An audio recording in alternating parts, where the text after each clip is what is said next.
Il Rally del Veneto è un rally che ha un qualcosa che va oltre il rally stesso, è anche una festa del territorio ed è stato questo l'obiettivo per cui abbiamo voluto ripristinare questa mitica e storica manifestazione dopo tanti anni, diciamo, di assenza. È un momento dove abbiamo il confronto, la competizione tra le auto storiche, le vecchie glorie della nostra regione e dell'Italia, con partecipazioni anche dall'estero, ma è un momento in cui si vuole anche che lo spettatore possa vivere il territorio degustando i prodotti, quindi seguendo quelle manifestazioni che accompagnano il rally.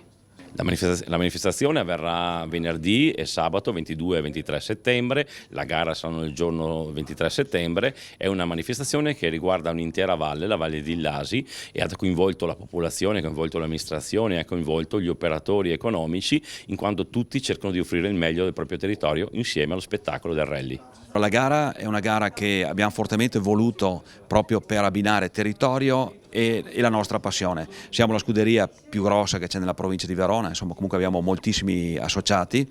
e l'idea di fare qualcosa legato al territorio ha dato origine non solo alla gara ma anche a un evento motoristico, un evento che si chiama Veneto Motori, Music and Food, che faremo il venerdì 22 di settembre e il sabato 23 di settembre, dove cercheremo di coinvolgere questo mondo del motore con un modo di festa e soprattutto di promozione del territorio. E chiaramente questa cosa è stata resa possibile per le importanti aziende che sostengono la nostra iniziativa e che hanno creduto in questa forma di promozione, e ne siamo grati e ce la stiamo mettendo tutta per fare un evento che sia degno di questo nome. È un recupero di una gara che si faceva in passato e ci abbiamo messo veramente fra tutti molte energie per cercare che venga una gara fatta bene e seguita dal pubblico. Abbiamo già una richiesta di adesioni notevole, gli ultimi giorni di iscrizione devono ancora finire, quindi confidiamo di avere molti iscritti.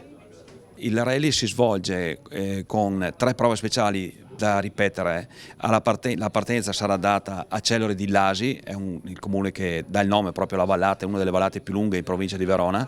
Il totale delle prove speciali è all'incirca di 60 km, il complessivo della gara siamo attorno ai 235. Questo per far notare che comunque non è una gara, è una gara concentrata dove cerchiamo che le macchine girino il giusto sulle prove, però senza invadere troppo il territorio. Vogliamo avere anche rispetto da questo punto di vista.